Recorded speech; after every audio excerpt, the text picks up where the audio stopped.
Spotify is breaking every single car thing it's ever sold. This $90 device is about to be a paperweight in less than a month. So, I jailbroke mine. And now it can do way more than Spotify ever designed for this thing. And I'm going to show you all the custom firmwares you can install into this thing, so you're not stuck holding a $90 paperweight when Spotify finally pulls the plug on this device. Okay, so what is this thing exactly? Well, a few years ago, Spotify actually released their very first physical hardware product called the Spotify GlanceThing. No, that's really what it's called, the Spotify GlanceThing. It was designed to be used for your car, like with the physical knob and buttons and everything. And yeah, it was definitely designed for the car because this thing won't take any other chargers except for the built-in car charger that it came with. You serious, bro? Okay. Wait, I have an idea. Yeah. Okay. All right. Oh my God. Okay, come on. It's...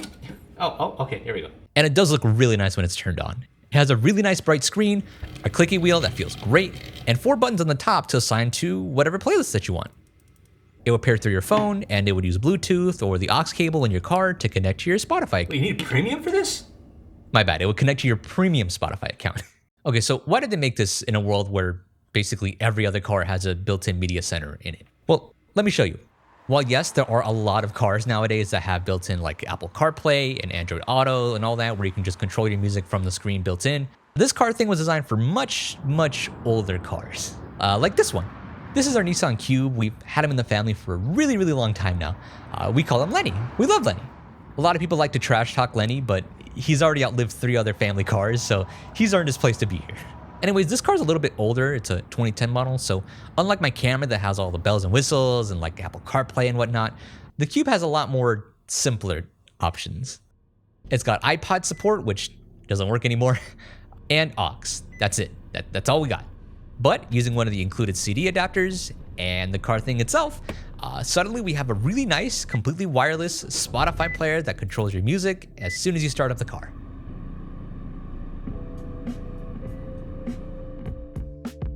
I actually really liked it. I can't see any faults with it at the time I was using it. The cover arts look really nice front and center, and it really did feel like I was modernizing my car a little bit. It can also do voice control, so you can ask it to play what songs you want, and can even take it on phone calls, which I thought was fascinating, especially on a device this cheap. I really do like the idea of this thing. A lot of people still drive older cars, and I feel like everyone should be able to enjoy at least a little bit of modern tech, even if you don't have the latest and greatest car. So, the CarPlay. Really great in a car, but what I really found interesting about this thing is the community that grew around it. While yes, this is perfect for the car, what a lot of people realize is there's nothing really stopping them from just using it on a desk and just using it as a really pretty music controller, since all the car thing does is just control whatever Spotify player you have. And as long as you have the Spotify app on your computer, it all works perfectly. And this is how a lot of people ended up using it. I really do like the look of it. What do you think? Okay, so what's the problem then? Why are people so mad? Well, in 2022, Spotify quietly stopped selling the Spotify car thing and discontinued the entire line altogether. But they did reassure everyone that don't worry, your Spotify car thing will still be working as intended. Their words, not mine. Look, see, that's what I really like about big tech companies. They always keep their word on things, and you can always trust them to support their devices long after they've been discontinued. Just kidding, they're breaking the devices. Yeah, so just a few months ago, they announced that they were going to be discontinuing the car thing and it would no longer be operational. And on December 9th, 2024, which is about 2 months away from when I'm recording this, the car thing will, quote, no longer be operational. And if you still happen to have one in your possession, they recommend that you safely dispose of your device. So in other words, you know that thing that you have in your physical possession that you paid $90 for?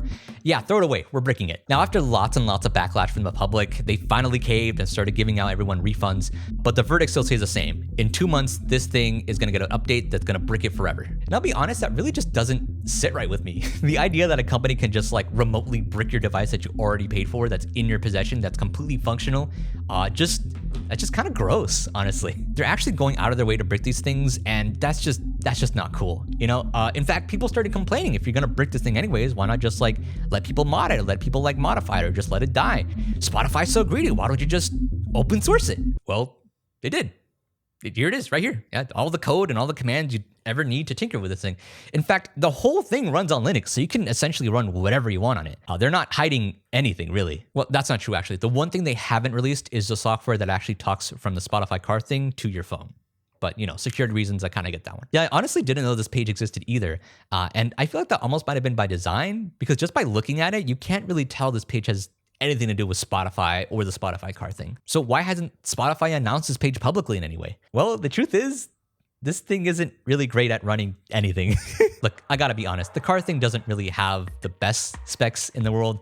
It's got 0.5 gig of RAM, 4 gigs of internal storage, a really crappy processor. In fact, the only thing that this thing is really good for, honestly, is to control music. These things cost $90 when they came out, and I'd argue that for that type of money, I think you'd honestly be better off just buying a Raspberry Pi if you just wanted like a fun board to tinker with. And that's why for the most part, no one was really bothered to even check if this thing is open source or not, except for this guy. This guy is the one that actually discovered that this thing was open source, so he's smarter than I am. But it's like I always say, where there's a will, there's a way. And modders are already hard at work trying to figure out how to bust open this thing so they can start doing a bunch of cool tinkering, modding stuff with it. So I'm gonna show you all the things that I discovered, but please temper your expectations. Remember, we're not working with the best hardware in the world here. Okay, so how do we mod this thing? Well, the car thing actually has zero protection against overwriting its built-in software. In fact, it already has a built-in burn mode, so you can import whatever you want. You just need to load it in using a program called the Superbird tool. You just hold buttons 1 and 4 on the car thing to put it into burn mode, plug it in while still holding in the buttons, launch the program, and send over whatever firmware you want installed into your car thing. It's super simple, in theory. In practice, it was actually probably the longest, most stressful setup process I've ever done for a video. I ran into so many driver issues and random prompts and errors for this stupid thing, which had me hopping back and forth between Windows, Mac, and even Linux through my dusty Steam Deck. Every platform I tried it on, it had completely different errors, and at one point even accidentally wiped my entire OS and I had to reformat from scratch. But I was finally able to get it running on Linux. But it turns out this was a very specific case to me, and once the tool is set up, it really is just drag and drop from there. If you're on Windows, I'll link a really useful video guide in the description. This is what finally made it all work for me. So, we know how to load custom firmware. Now, what do we run on it? By far, the most popular software to run on this thing is DeskThing. Now, remember I told you a lot of people back in the day ended up just using this on their desk instead of their cars? Well, what if we could expand way more on that idea? Like, focus and design the car thing interface solely around the fact that it's going to live on a desk. Well, that's what the car thing is. It's a completely open source project that's designed to make the car thing a perfect companion to your desktop setup. It uses a companion app on your PC or Mac or Linux machine to talk to your car thing and control your Spotify again. And it has a bunch of different designs too. It's still in beta, but again, anyone can design whatever look they want. It's all open source. And everything still works, so you can still skip, play pause, turn up the volume knob, and even scrub around the song too, just like on the original software. I don't think you can take calls, but that's fine, I think, if you're already sitting at your desk. So the main functionality of the car thing still remains intact. Cool. But it could also do other things too. DeskThing has a little app store that, while a little primitive at the moment, already shows off what we're able to do with this thing. Of course, we got the Spotify app, which just controls your Spotify. But if you have a Windows machine, you can install the media app so you can control any music player from your machine. So things like Apple Music, YouTube, even audiobooks from Audible. All of it can be controlled from your car thing. The cover art quality is going to depend on your source, but there's not really much the devs can do about that. There's a really simple clock app. It's really basic, but it works, there it is, And it has a weather app that gives you a cute little display of your time and temperature of the area around you. It's cute, and the concept is there, but I feel like it would really benefit from a redesign, which I'm actually hopefully working on with the main dev in the future. He's a really good programmer, but not a great designer. I'm a really good designer, but not a really great programmer. So I'm hoping we can work some things out. Update. So I actually ended up programming it myself. I'm a great designer, but actually never programmed in my life. So I've been getting help from ChatGPT, just being like, hey, I need to get a background blur. How do I do that? The margins are too close to each other. What variable do I use to fix that? And it goes, oh yeah, you need --px30, and then it helps you get it, which is kind of nice. But this is a real thing now. I've been working with it. Yeah, everything works here. Like the scroll wheel and everything still works. You can still like change your channels and your tracks and everything. It's really, really cool how I did this by myself. Okay, I feel like this isn't doing it justice. Where's the beauty shots? I need beauty.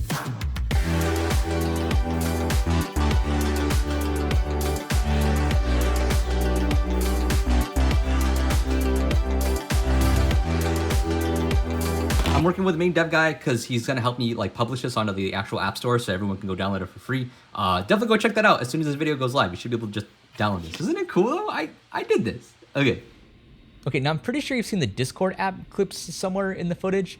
I won't lie to you right now, that entire app is entirely broken, but that's only because the dev told me that it's being completely rewritten from the ground up. But the idea is you're going to be able to control like mute, unmute, deafen, stuff like that.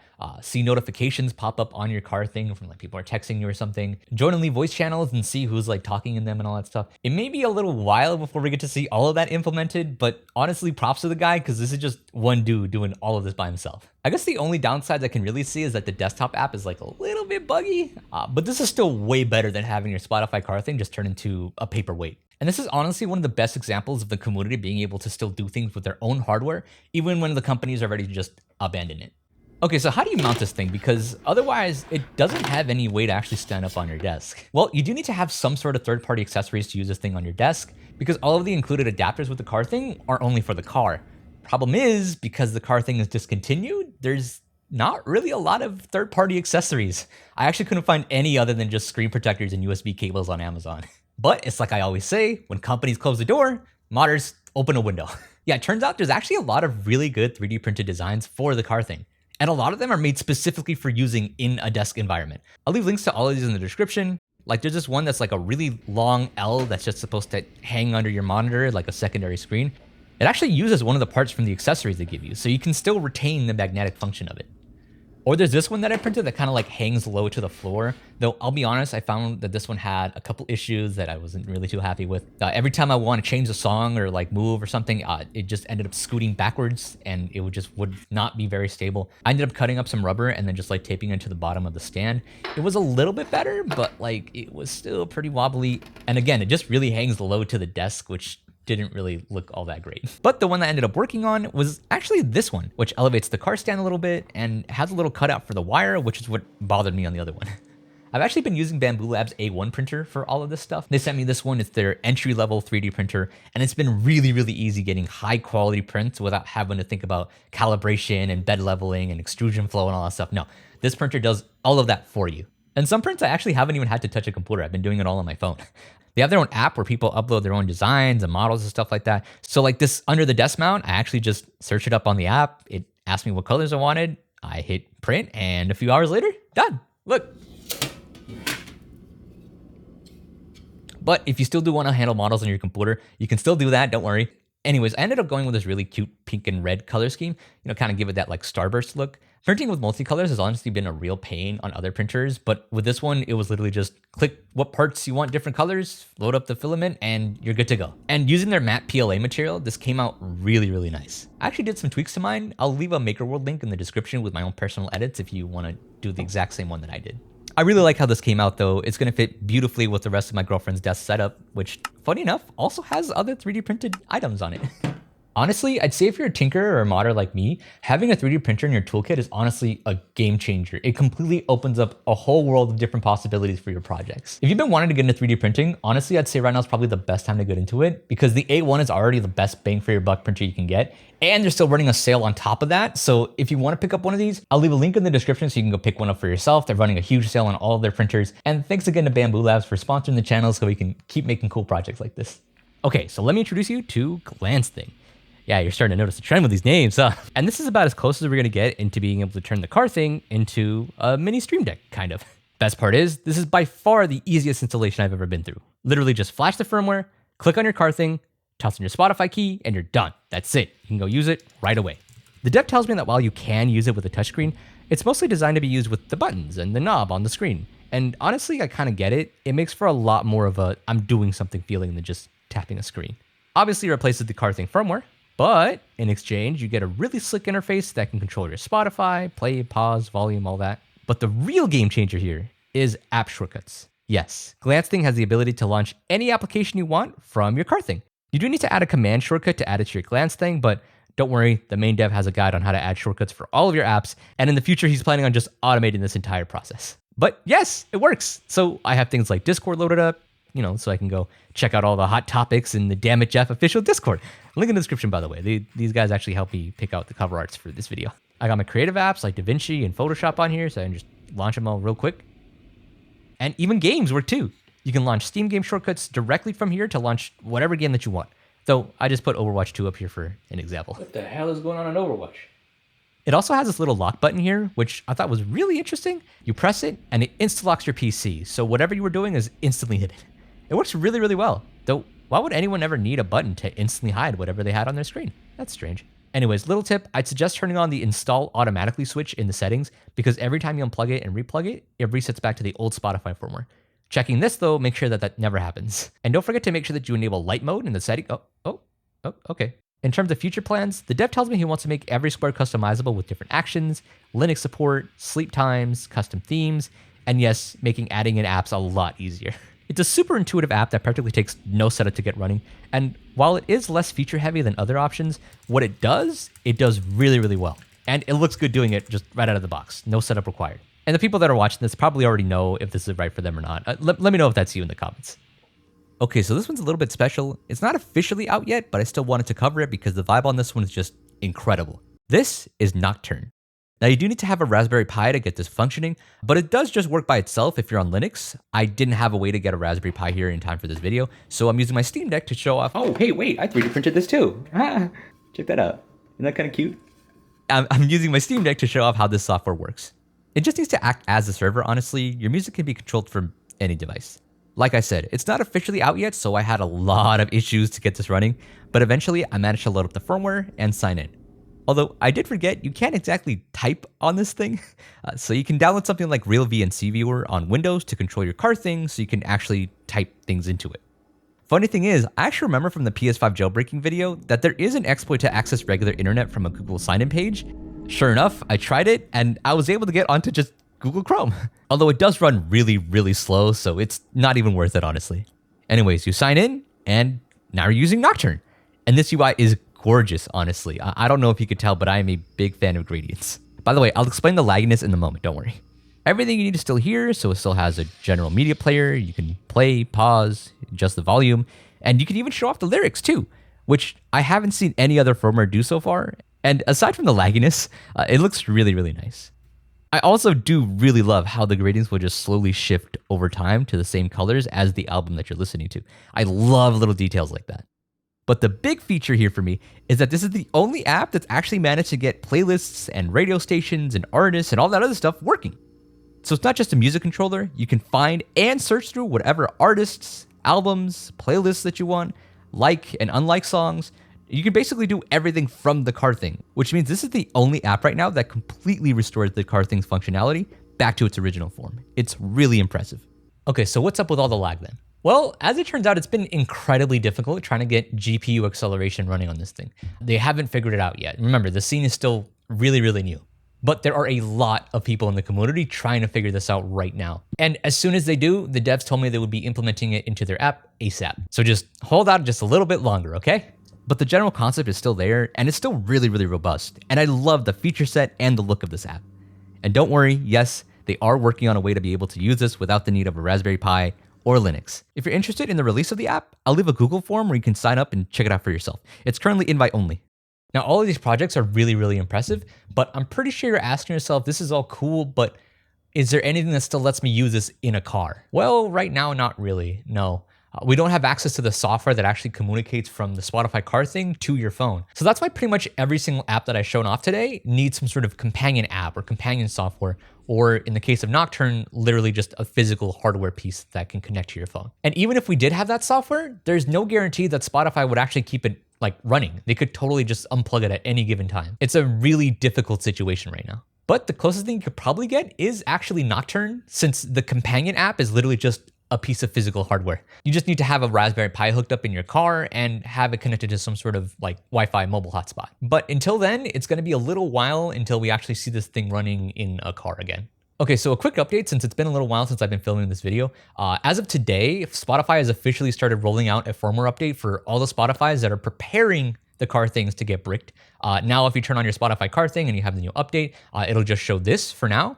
And eventually this is just gonna be permanent. It's going to be permanently showing this forever. But don't worry, because people have been testing things out. And the good news is you're still going to be able to mod your car thing long after the discontinuation date. The brick screen doesn't actually do anything that doesn't allow us to keep modding it. And if you happen to find a car thing in your closet or something a year from now, the good news is you can still take it and then just go mod it right now and it would still work no matter what. And in terms of like being scared of like bricking it or anything, one, remember that Spotify doesn't care. There's nothing you can really run on this anyways. And number two is that I wiped the partition off of my card thing like 4 or 5 times, just completely wiped everything off of it. And I've still been able to restore it just fine. Like you're good. Bricking is not something you have to worry about. And I want to make this super duper clear. Everything that I showed you here today is only possible because of a few people that decided that they didn't want to let their hardware go to waste. Because people, not a company, saw potential in this hardware, even as Spotify did it. So please go check out their stuff, check out their GitHub links. Some of these people have tip jars and like coffee links to support development. I'll link in the description if they give me permission to. These guys are the sole reason you're still gonna be able to have a functioning card thing even after the brick date. I know that the DeskThing developer in particular has been trying to code up a Mac app so we can get this running on the Mac. And he's been doing all of this without having a Mac. So I'm gonna be chipping in a good chunk of my sponsorship money that I got from this video. So I'm hopefully able to help him out with that. Oh, and they have a Discord. So if you're a smart person and you know how to contribute in some sort of way, I'll leave a link in the description. Go hit them up and say hi. I'd like to think about like a different timeline where Spotify tried to actually like collaborate with the community instead of trying to work against them. Maybe they could have made like a really cool ecosystem that would grow with the card thing and could have some sort of like app store or something. And it just, I don't know. Instead, we got a brick device. So now it's up to us to try and figure out what to do with it. Like Weatherwave, the app that I made. So go check that out, kind of like that. So the next time you hear about some big tech thing getting discontinued, don't count it out just yet. There may be a whole new community ready to embrace it for what it is and turn it into something amazing. Okay, that's it. Thanks for watching.